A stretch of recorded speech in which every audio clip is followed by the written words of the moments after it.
اردو کور کے معزز دوستوں، میں ہوں ماجد ملک اور آپ تمام دیکھنے اور سننے والوں کو السلام علیکم۔ دوستو، گزشتہ شب جنوبی ایشیائی ممالک کو زلزلے نے ہلا کر رکھ دیا۔ پاکستان سمیت دیگر ایشیائی ممالک میں آنے والے اس زلزلے نے جہاں تشویش کی لہر دوڑائی، وہیں یہ پیش گوئی بھی کی جا رہی ہے کہ آمدہ رمضان میں مزید زلزلے بھی آ سکتے ہیں۔ سوال یہ ہے کہ کیا حالیہ زلزلہ کسی خفیہ ٹیکنالوجی کی مدد سے لایا گیا؟ کیا تاجکستان سے اٹھنے والا یہ زلزلہ مصنوعی طریقے سے پیدا کیا گیا تھا یا پھر یہ اللہ کی جانب سے وارننگ تھی؟ آج ہم آپ کو پاکستان اور گرد و نواح میں آنے والے حالیہ زلزلے کی حقیقت بتائیں گے اور اس حوالے سے سائنسی اور اسلامی نقطہ نظر بھی آپ کے سامنے رکھنے کی کوشش کریں گے۔ لہٰذا اس قیمتی اور معلوماتی ویڈیو کو شروع سے لے کر آخر تک ضرور دیکھیے گا۔ تو آئیے چل کر اس حساس موضوع کی تفصیل جانتے ہیں۔ دوستو، سب سے پہلا اور عام سوال یہ ہے کہ زلزلہ کیا ہے؟ سائنس کے مطابق زمین کے اندر تہوں میں چٹانوں کے درمیان عرصے سے جاری حرکات کے باعث پیدا ہونے والی توانائی کے اخراج سے سطح زمین پر پیدا ہونے والی ہلچل کا نام زلزلہ ہے۔ زلزلے قدرتی آفات میں سب سے ہولناک اور تباہ کن تصور کیے جاتے ہیں۔ یہ اچانک آتے ہیں اور پلک جھپکتے ہی بے شمار انسانوں اور بستیوں کو تباہ و برباد کر کے رکھ دیتے ہیں۔ قرآن کریم کی روشنی میں دیکھا جائے تو اللہ تعالیٰ کی طرف سے عذاب الہی مختلف قوموں پر مختلف شکلوں میں ظاہر ہوتا ہے، جس میں زلزلے، طوفان، سیلاب، قحط و خشک سالی اور اس کے علاوہ دیگر زمینی اور آسمانی آفات و بلیات شامل ہیں، جس کا بنیادی سبب اللہ تعالیٰ اور اس کے رسولوں اور نبیوں کی نافرمانی اور ان قوموں کی اپنی بدعمالیوں کو قرار دیا گیا، جن کا ذکر قرآن حکیم میں مختلف صورتوں اور آیات میں ملتا ہے۔ سورہ روم میں ارشاد ربانی ہے،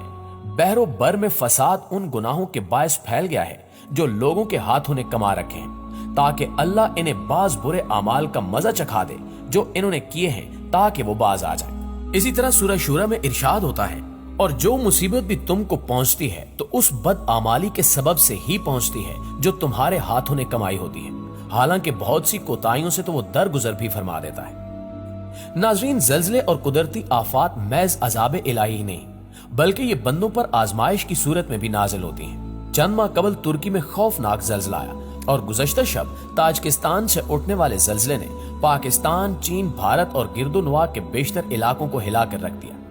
اس زلزلے کے بعد یہ خبریں سامنے آنے لگیں کہ اس خوفناک زلزلے کی قبل از وقت ہی پیش گوئی کر دی گئی تھی۔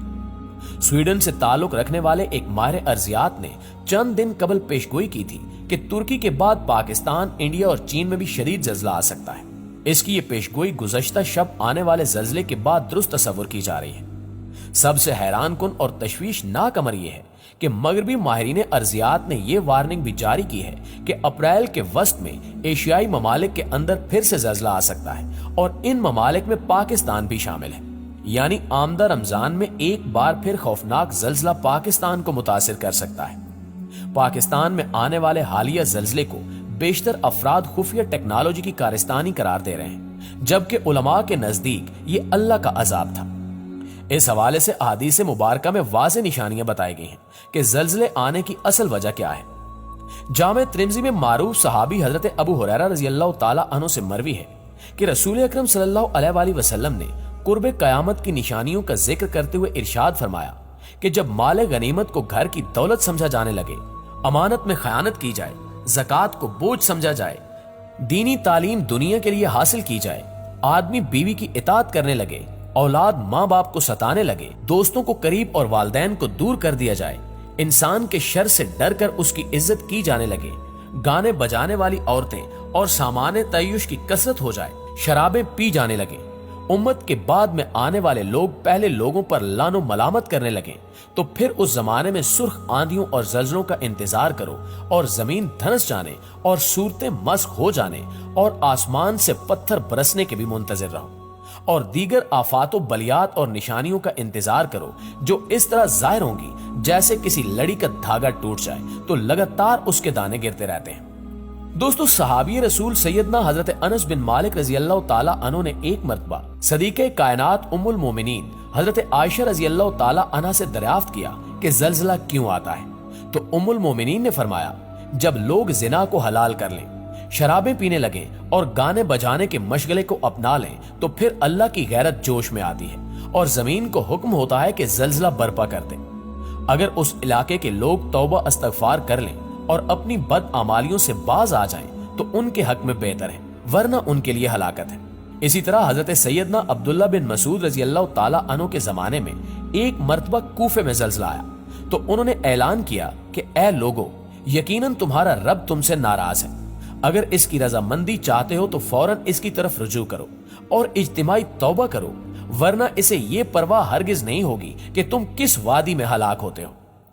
اسی طرح عمر ثانی عادل حکمران حضرت عمر بن عبدالعزیز رحمۃ اللہ علیہ کے دور حکومت میں ایک مرتبہ زلزلہ آیا تو انہوں نے اپنے تمام گورنروں کو ایک خصوصی پیغام بھیجا، جس میں آپ نے فرمایا کہ سنو اور اچھی طرح جان لو کہ زلزلے کے جھٹکے سزا کے طور پر آتے ہیں، لہٰذا تم لوگ صدقہ و خیرات کرتے رہو اور توبہ استغفار میں لگے رہو، اور حضرت آدم علیہ السلام کی یہ دعا مانگتے رہو جس کا قرآن کریم میں یوں ذکر آیا ہے۔ دونوں نے عرض کیا، اے ہمارے رب، ہم نے اپنی جانوں پر زیادتی کی، اور اگر تو نے ہم کو نہ بخشا اور ہم پر رحم نہ فرمایا تو یقیناً ہم نقصان اٹھانے والوں میں سے ہو جائیں گے۔ ناظرین گرامی، علماء کرام کے مطابق زلزلے قرب قیامت کی نشانیوں میں سے ایک ہیں۔ اللہ رب العزت نے قرآن کریم کی سورہ الزلزال کی پہلی چند آیات میں قرب قیامت کی بڑی نشانیوں سے ایک ہولناک زلزلے کا ذکر ارشاد کرتے ہوئے فرمایا کہ جب زمین اپنے سخت بھونچال سے بڑی شدت کے ساتھ تھر تھرا جائے گی اور زمین اپنے سب بوجھ نکال کر باہر پھینکے گی اور انسان حیران و ششدر ہو کر کہے گا اسے کیا ہو گیا۔ مفسرین نے فرمایا ہے کہ ان آیات مقدسہ میں ایک ایسے زلزلے کا ذکر کیا گیا ہے جو پوری دنیا پر آئے گا اور قیامت برپا کر دے گا، اور اس ہیبت ناک اور خوفناک زلزلے سے زمین کا کوئی حصہ محفوظ نہیں رہے گا، جس کے نتیجے میں پوری زمین کو ہموار کر دیا جائے گا، اور ایسا نفخہ ثانی کے بعد ہوگا۔ مگر اس سے قبل چھوٹے چھوٹے زلزلے آئیں گے جو قرب قیامت کی نشانیوں میں سے ہوں گے اور جو کثرت سے رونما ہوں گے۔ مذکورہ بالا دلائل سے یہ امر روز روشن کی طرح عیاں ہو جاتا ہے کہ زلزلے اور دیگر قدرتی آفات محض عذاب الہی نہیں بلکہ اللہ کے نیک اور پارسا بندوں پر آزمائش بھی ہیں،